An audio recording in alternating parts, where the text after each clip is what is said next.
रामायण में आप सबने देखा होगा कि जो शूर्पणखा होती है, जब माता सीता पर प्रहार कर देती है तो लक्ष्मण जी उनकी नाक काट देते हैं। पहले वो जाती है खरदूसर के पास, तो खरदूसर जैसे ही युद्ध करते हैं श्री राम जी से, वो दोनों मारे जाते हैं।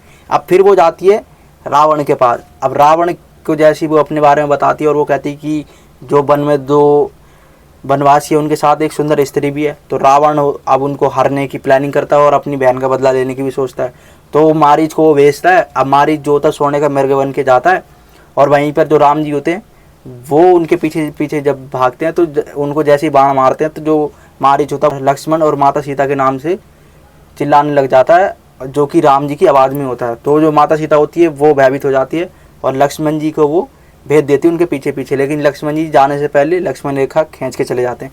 अब जो रावण होता है वहीं पर वो आता है और जो माता सीता से वो भिक्षांदेही करके उनको बुलाता है, और लेकिन लक्ष्मण रेखा के अंदर वो घुस नहीं पाता, तो माता सीता को भी वो बाहर बुलाता है। और जैसे ही माता सीता बाहर आती हैं तो जो रावण होता है उनका वो हरण करके ले जाता है।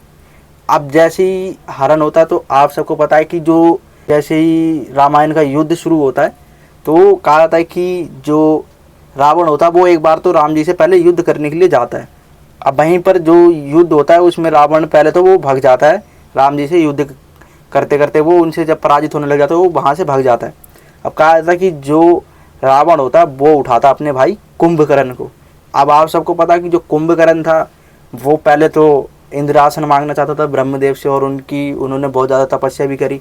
लेकिन वहीं पर देवता भी भयभीत हो गए थे, अगर ये इंद्रासन मांग लिया तो हम कहाँ रहेंगे।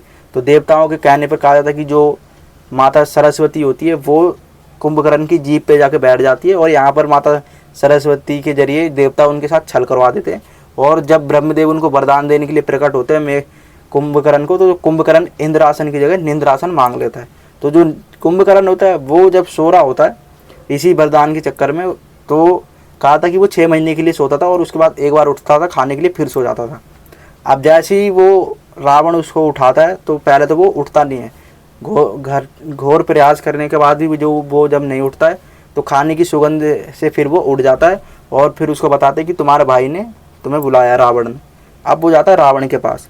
अब रावण से वो पूछता है कि ऐसी क्या विपत्ति आन पड़ी कि तुम्ही ने मुझे बुला लिया है, क्योंकि रावण उस समय कोई जीतने वाला था जो कि भगवान विष्णु अपने राम अवतार में आते हैं रावण का वध करने के लिए, उससे सारे देवता कांपते ही थे।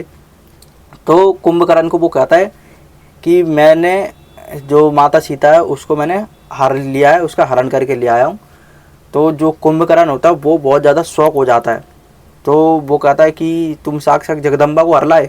अब कुंभकर्ण उसको समझाता है और उस पर गुस्सा भी होता है कि तुमने किसी की बात भी नहीं मानी, और वहीं पर जो कि वो उसकी भाभी थी जो उसकी भी बात नहीं मानी, उसके भाई की भी बात नहीं मानी, उसने विभीषण की, किसी की वो बात नहीं मानता। और वो उसको समझाता है कि तुम करना क्या चाहते हो, तुम सारी राक्षस जाति का नाश ही करवा के मानोगे। और वहीं पर उसको ये भी कहता है कि जो स्वयं इतना और शक्तिशाली है उसको मेरी आवश्यकता कैसे पड़ गई। तो वो कहता है कि जिससे हम युद्ध कर रहे थे वो भी बहुत ज़्यादा शक्तिशाली है।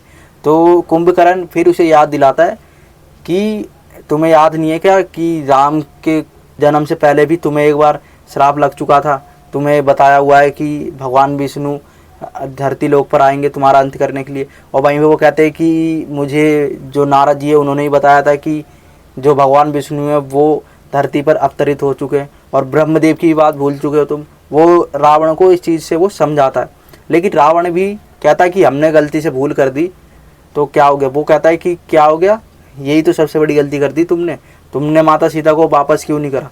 तो वो कहता है कि मैंने अपनी बहन का बदला लिया है, उस वनवासी की स्त्री को हर कर मैंने अपनी बहन का बदला लिया है। तो जो कुंभकर्ण होता है वो कहता है शूर्पणखा मेरी भी तो बहन थी, तुम मुझे पहले ही उठा देते, जब तुमने सीता का हरण किया उससे पहले उठा देते ना तो आज ये नौबत भी नहीं आती। तो रावण कहता है कि तुम मुझे ज्ञान मत दो, ठीक है, यहाँ ज्ञान देने के लिए नहीं बुलाया मैंने तुम्हें। तो कुंभकर्ण कहता है नहीं मैं तुम्हें ज्ञान नहीं दे रहा हूँ। लेकिन रावण कहता है कि अगर तुम मुझे ज्ञान दे रहे हो ना, ऐसा करो वापस जाओ और सो जाओ। और रावण ये भी कहता है कि देखो गलती तो मैंने करी है, लेकिन भाई वही होता है जो कि भाई की जब वो मुसीबत में हो भाई उसका जब वो साथ दे, और तुम तो मुझे शास्त्रों की बात ही ज्ञान दे रहे हो। तो जो कुंभकर्ण होता है वो कहता है कि भैया अब तुमने गलती तो कर दी है, ठीक है कोई नहीं, लेकिन कुंभकर्ण ये भी कहता है कि मैं तुम्हारा साथ जरूर दूंगा। मंदोदरी और विभीषण की बात ना मानने के बाद भी कहा जाता है कि कुंभकर्ण उसका साथ देता और वो कहता कि मैं तुम्हारा साथ दूंगा भले ही मेरी इसमें मृत्यु क्यों ना हो जाए। अब जो रावण होता है वो कहता है कि नहीं, तुम्हारी मृत्यु होगी तो मैं भी क्या करूँगा, ये लंका तो वैसे ही बेकार लगने लगेगी अगर मेरे सारे परिजन ही मर जाएंगे। तो कुंभकर्ण कहा जाता है कि प्रतिज्ञा ले लेता है कि या तो मैं जीवित रहूँगा या फिर उन दोनों जो वनवासी है उनके मैं सर काट कर तुम्हारे चरणों पे लाकर रख दूंगा।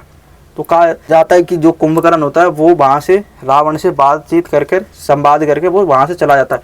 रावण को उसने बहुत समझाया लेकिन वो रावण तब भी नहीं मानता ना। तो अब देखो उसका छोटा भाई है तो रावण का वो साथ तो देगा ही देगा, अपने भाई को मुसीबत में कोई भी हो तो साथ देगा। जैसे भरत ने अपने भाई का साथ दिया, रावण का भी उसने साथ दिया कुंभकर्ण ने। अब कुंभकर्ण क्या करता है कि कुंभकर्ण जाता है राम जी से युद्ध करने के लिए और जो राम जी होते हैं वो उसका वध कर देते हैं और कुंभकर्ण भी मारा जाता है राम जी के हाथों से। तो ये कुंभकर्ण जो था वो अपने भाई को समझाता था लेकिन वो मानता ही नहीं।